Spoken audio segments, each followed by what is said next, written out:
Ai microfoni di Radio Sapienza. So my name is Mathias Friis. I'm the investigative editor at the Danish Broadcasting Corporation, which is the Danish national broadcaster. Allora Mathias, io avevo questa domanda che per te è perfetta, perché tu ci hai fatto vedere delle clip di un documentario, di una ricerca investigativa che hai svolto, e per questo ti chiedo quanto la ricerca, no, quanto la costruzione di una storia, con i suoi personaggi, con i suoi archi narrativi, con la sua forma, perché comunque nelle tue ispezioni documentario la musica anche faceva tanto, il montaggio, quanto di tutto questo che riguarda la forma intacca quella che è la rappresentazione della realtà?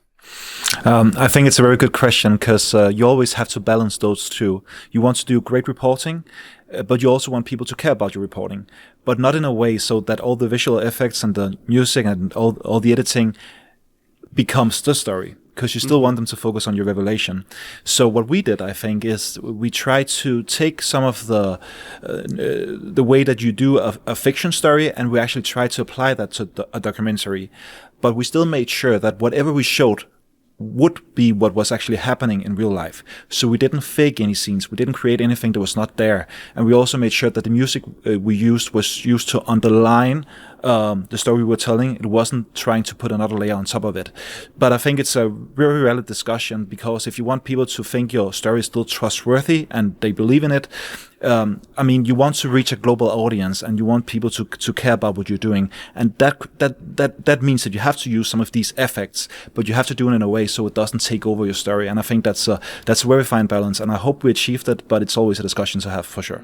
La seconda domanda è il reddito di un giornalista in Italia è 16.000 euro l'anno, no? E questo, diciamo, rende molto l'idea di quanto questo lavoro sia in parte precario. Secondo te, nella tua prospettiva di questo mestiere e per il futuro a venire, pensi che possa esistere un giornalismo comunque libero, svincolato da quelli che sono i trend, da quelli che sono magari le direttive di testate giornalistiche, quindi un giornalismo libero anche dal mercato, possiamo dire? Cosa ne pensi? That's a hard question, and I think it's also a very valid question, because obviously journalism is under pressure, especially independent journalism across the world, but I think even more in parts of Southern Europe. I hope we can find different ways of financing our journalism now. If maybe you cannot just expect to be dependent on advertising revenues or subscriptions in the future. Maybe we also need different kinds of financing, for instance, from foundations such as the Reuters Foundations or other foundations who support independent journalism, but who would also make sure not to try to control what you're reporting. So I think that might be one way to go. And at the end of the day, I really do hope that the public can still see why we do need independent, fact-based information that is not formed by political interest or other special interest.